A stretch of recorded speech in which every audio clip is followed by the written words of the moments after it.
ఇక ప్రస్తుతం లోక్సభ సమావేశాన్ని లైవ్ లో చూద్దాం. वही रहेगी जो उसके संबंधित पेरेंट एक्ट में निर्धारित है, अर्थात जुरिस्डिक्शन बदलने का बिल नहीं है।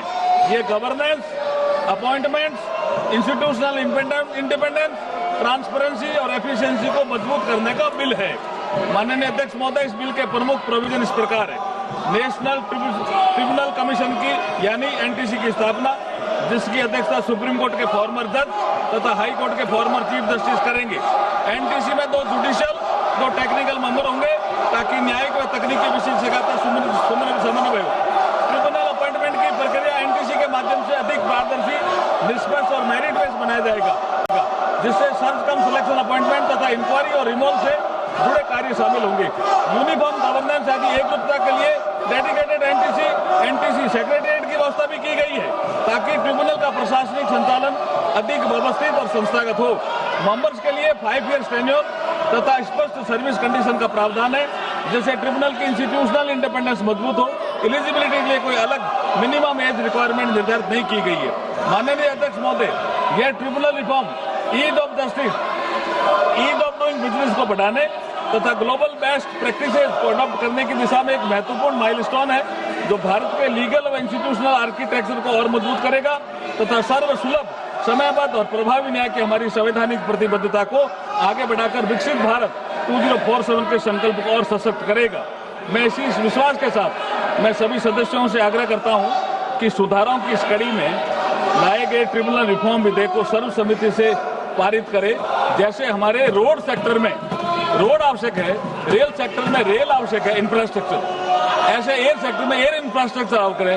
ऐसे ही इकोनॉमी की साइज बढ़ाने के लिए लीगल सेक्टर में बात कह रहे हैं। लीगल सेक्टर में एक मिनट माननीय मंत्री जी, माननीय मंत्री जी, पूरे देश के ट्रिब्यूनल के यूनिफॉर्मिटी के लिए एक्सेस टू जस्टिस की बात कर रहे हैं, तो कृपया आप इनकी बात को सुने।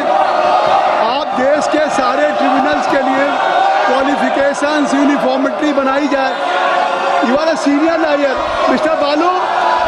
Mr. Balu, you are a senior lawyer. You are a senior lawyer, and if law minister now he is bringing a piece of legislation for just to ensure efficiency, independence, transparency, and uniformity in the qualifications, appointment, terms and conditions of service of chairpersons and members of various tribunals. तो please सुनिए आप sir, various tribunals के uniformity के लिए uniformity के लिए sir मैं ये कहना चाहता हूँ, नरेंद्र मोदी जी के नेतृत्व में जो सरकार चल रही है वो हर इंफ्रास्ट्रक्चर को मजबूती देने के लिए काम करती है। ये भी रिफॉर्म है, लीगल सेक्टर के इंफ्रास्ट्रक्चर को ठीक करने का ही रिफॉर्म है। इसलिए इस रिफॉर्म को मैं सर्वसम्मति से पास करने के लिए आपसे अनुरोध करता हूं, माननीय सदस्यों से अनुरोध करता हूं। धन्यवाद। माननीय सदस्य श्री के राधाकृष्णन, श्री अभय कुमार सिन्हा, श्री एनके प्रेमचंद्रन जी, श्री मनोज कुमार, आप सबसे मेरा अनुरोध है कि अगर आप सब अपने अपने संशोधन प्रस्तुत करना चाहते हैं तो अपने अपने स्थान पर चले जाइए, इस बेल को खाली कर दीजिए और please kindly you move your amendment from your allocated seat और हम आपको अनुमति देंगे।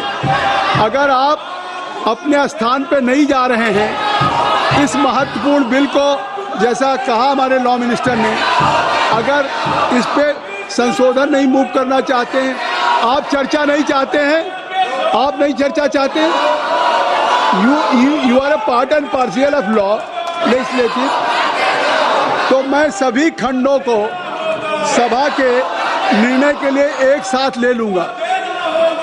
विधेयक पर विचार करूंगा। प्रश्न यह है कि विधेयक पर विचार किया जाए, जो सदस्य इसके पक्ष में हैं वो हाँ कहें, जो सदस्य विरोध में वो ना कहें। मेरे विचार में निर्णय हाँ वालों के पक्ष में हुआ, हाँ वालों के पक्ष में हुआ। विधेयक पर विचार करने हेतु प्रस्ताव को स्वीकृत किया गया। अब सभा विधेयक पर खंडवार विचार करेगी। एक बार मेरा फिर आग्रह है कि आप सभी लोग, अभी भी अवसर है, दरवेश साहब, अभी भी अवसर है कि आप खंडवार, आपने तो पार्लियामेंट में हमेशा डिबेट पे भाग लिया अनुराग जी, आप क्या कर रहे हैं? प्रश्न ये है कि खंड 2 से 24 विधेयक का अंग बने, जो सदस्य इसके पक्ष में है वो हाँ कहें, जो सदस्य विरोध में वो ना कहें। मेरे विचार में निर्णय हाँ वालों के पक्ष में हुआ, हाँ वालों के पक्ष में हुआ। खंड 2 से 24 विधेयक का अंग बना। प्रश्न ये है कि पहली और दूसरी अनुसूची विधेयक का अंग बने, जो सदस्य इसके पक्ष में वो हाँ कहें, जो सदस्य विरोध में वो ना कहें। मेरे विचार में निर्णय हाँ वालों के पक्ष में हुआ, हाँ वालों के पक्ष में हुआ। अनुसूची पहली और दूसरी विधेयक का अंग बना। अब मैं एक प्रश्न फिर प्रस्तुत कर रहा हूं। प्रीति शिंदे, मैं प्रश्न यह है कि खंड 1 अधिनियम सूत्र और विधेयक का पूरा नाम विधेयक का अंग बने, जो सदस्य इसके पक्ष में वो हाँ कहें, जो सदस्य विरोध में वो ना कहें। मेरे विचार में निर्णय हाँ वालों के पक्ष में हुआ, हाँ वालों के पक्ष में हुआ। खंड 1 अधिनियम सूत्र और विधेयक का पूरा नाम विधेयक के अंग बने। अब मंत्री जी ये प्रस्ताव करें कि विधेयक को पारित किया जाए। Honourable chairperson sir, with your permission I move that the bill be passed. माननीय मंत्री जी ने विधेयक को पास करने के लिए प्रस्तुत किया है। आप में से किसी लोगों को अगर विधेयक पे कुछ कहना हो तो कहिए, तो सदन में आप हंगामा कर रहे हैं। प्रश्न ये है कि विधेयक को पारित किया जाए, जो सदस्य इसके पक्ष में वो हाँ कहें, जो सदस्य विरोध में है वो ना कहें। मेरे विचार में निर्णय हाँ वालों के पक्ष में हुआ, हाँ वालों के पक्ष में हुआ। प्रस्ताव स्वीकृत हुआ और विधेयक पारित हुआ। अब तो आपने इस विधेयक में हिस्सा नहीं लिया। मैं सबसे बार बार मैं रिक्वेस्ट कर रहा हूं कि सभी को अवसर दूंगा, आप सदन में चले जाएं। आपको मैं अवसर देना चाहता हूं। मैं आप बिल तो आप ने पूरा देश देख रहा है, अखिल entire nation is watching you कि who is responsible for the disruption of the house. इस सदन को में जहां चर्चा होनी चाहिए वहां लगातार मानसून सत्र के पहले दिन से आप लगातार व्यवधान कर रहे हैं। क्वेश्चन आवर माननीय सदस्यों का है, 0 और माननीय सदस्यगण का है। ये सब माननीय सदस्यगण बैठे हैं, सतीश गौतम जी, और उसके बाद इनको चर्चा करने की, इनको सदन विषय उठाने को नहीं मिल रहा है। गणेश जी आप हैं, अजय भट्ट जी हैं, इनके विषय आए हैं, तो आप क्वेश्चन आवर में दे नहीं देंगे।